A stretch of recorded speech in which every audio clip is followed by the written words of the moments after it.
So yeah, this is definitely something out of my usual wheelhouse. But there are two, at least I think, good reasons for doing this. The first was that this idea has been chewing on the back of my brain for weeks now, and finally I just threw my mental hands in the air and said, screw it, if I don't say something it will never leave me alone. Second, having been part of the Iron Age media circle for at least over a year now, and because they did help me promote the Kickstarter for my comic, which is almost complete, by the way, I felt this would be a way to give back, as it were. But since I am also chronically camera shy, here's some nice nature to look at as I make my case.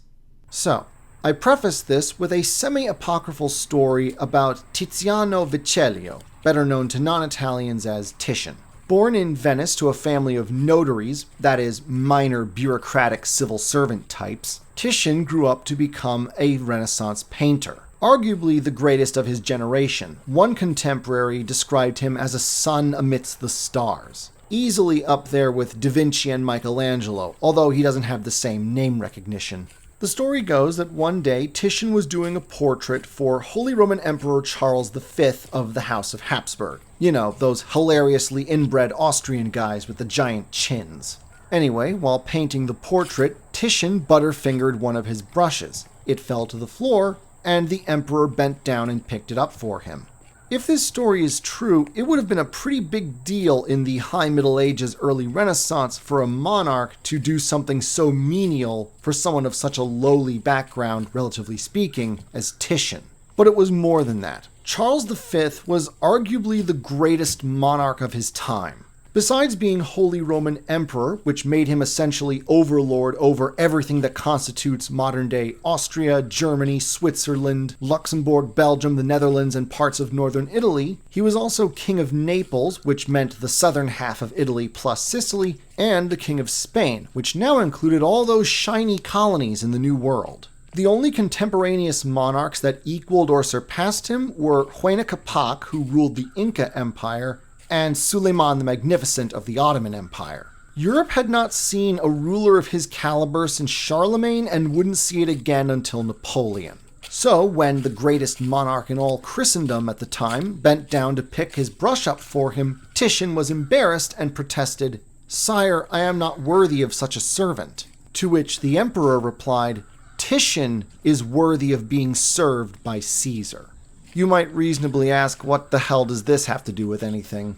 Iron Age media, whose members and leaders have been so very gracious and welcoming to me, is one of the disparate parts of the small but growing counterculture movement in media and entertainment that some on the interwebs have dubbed the Iron Age. Indeed, IAM is its namesake. And at the time of this recording, those of us who are part of this movement, from the big names to the small ones, have reason to be optimistic, confident even. Many online have marked the decline of mainstream entertainment, in television, in comics, in games, and more besides. With each passing year, this decline has only seemed to accelerate, and no amount of blame shifting, online screeching, or ass covering has managed to make up for jaded audiences and diminishing returns. A void is opening up in modern entertainment, one that many in the Iron Age hope to fill, by creating stories that people might actually enjoy and even wish to spend their money on. If things continue as they are, there is even a very good chance that they will succeed. But there is also a lesson and a warning in the slow downfall of the current entertainment establishment. Countless personalities on social media have blamed politics for this downfall, and they are partially correct. But more than ideology, I feel that the greatest cause for this decline is something that any creative, regardless of where he or she stands on any given issue, must do well to avoid, not only now, but every waking day of their lives. And that is entitlement. Every successful underground movement becomes the new establishment. Every successful rebel becomes the new man. It's a cycle as old as dirt, but one that a lot of people seem to forget often. With success inevitably comes complacency, and complacency leads to a slackening of standards. But more than the increasing ineptitude of mainstream entertainment is just the entitled attitude you see from the people who are making these things, especially the ones that are put in charge of adapting old and beloved properties. I'll not name names and examples. There are too many, and I'm sure you can fill in the blanks yourselves. But whether they are political activist types pushing an agenda or just talentless grifters looking for money and easy fame, they all seem to have varying degrees of the same outlook. That they are the arbiters of what is considered good entertainment and taste, and that we, the lowly consumers, should be grateful that they deign to create anything at all. This, plus their mountainous egos and thin skins, are among the reasons why they respond so poorly when people make fun of their creations on social media or make long video essays as to why it's bad. Now, this is hardly a new phenomenon. Arguably, it started the moment we started treating artists and entertainers like celebrities. I think that was around the time that they started thinking themselves superior to the ordinary working stiff. But in the end, entertainment is just a craft like anything else. Shakespeare was a playwright. He made plays the same way that a shipwright made boats. It's just that his craft involved words and phrases. And sure, his plays were highly popular in their day, and nowadays we regard him as one of the great titans of English language entertainment, but the man did what he did partly because he had a passion for it, and partly to put food on the table. And just as a shipwright better make good boats or nobody is going to pay him for his services, if the Elizabethan audience had found Shakespeare's plays to be dull, then no one would patronize him, and he wouldn't have lasted long, let alone become a household name. These days, it seems all too easy for artsy types to think themselves above commerce. But in the end, art and entertainment are commodities like anything else. If anything, from a purely utilitarian perspective, art is the lowliest of commodities because it has no practical value to people. And yet for thousands of years, people like us have been convincing everybody else that it's worth their money, and more importantly, their time, to spend them on stories, pictures, and collections of notes, as opposed to things like food, fuel, keeping their houses warm, or making sure their kids have a good education. The really amazing thing is that for thousands of years, we've managed to get away with it, because for whatever reason, all the other people thought to themselves, no, it's not a waste of time and money, whether it's dropping a few dollars to a busker on a street corner or buying high-priced tickets for a concert. A lot of people complain today that the problem with entertainment is that it's become too political. That politics ought to be expunged from the media we consume. And they are both correct and incorrect in saying this.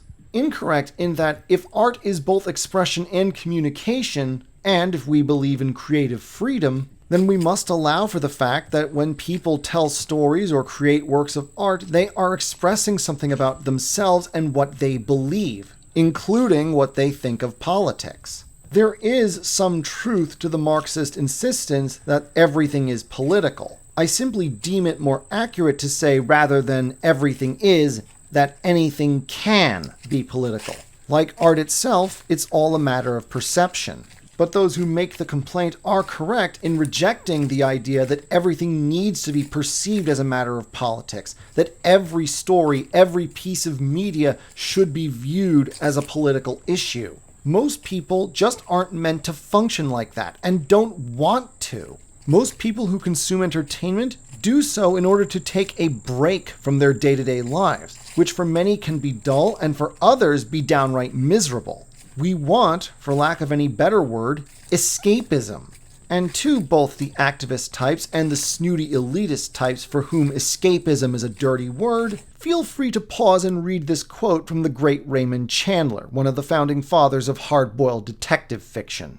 Most of the folks in entertainment these days seem to have forgotten this truth, and that's one of the reasons why they're failing. They seem to have forgotten that they owe the customer everything, but that the customer owes them nothing. Tying back to the story I told at the very beginning, they seem to have forgotten that even the greatest of them are merely Titian, not the emperor. We cannot and should not command others to like what we produce. Yes, we can and should be able to express ourselves about anything, political or otherwise, but we must never lose sight of the fact that first and foremost, our job is to entertain. And if we continue to not only be good creatives, but also good people, then we will not only deserve the money and time of our audiences, but we might also earn their respect. Maybe even the kind of respect that would make an emperor retrieve an artist's brush for him. And after over a year of working and interacting with them, I'd say the guys at Iron Age Media are heading in the right direction. They're down to earth, they're passionate, they've got good ideas, and they're the kind of people who want to create stories not just for them, but for others to enjoy. If that in any way appeals to you, then check out their website at ironage.media. They regularly post articles promoting new creators, and they have weekly literature and art prompts for writers and artists to flex their creative muscles. They've got a digital record of Iron Age musicians for sale called First Strike, and they have a semi-regular periodical called Anvil Magazine. They're on issue number 4, and each one is packed full of short stories and comics contributed by independent creators, emulating the pulp magazines of old like Weird Tales or Amazing Stories. Links are in the description. Thank you and have a good day.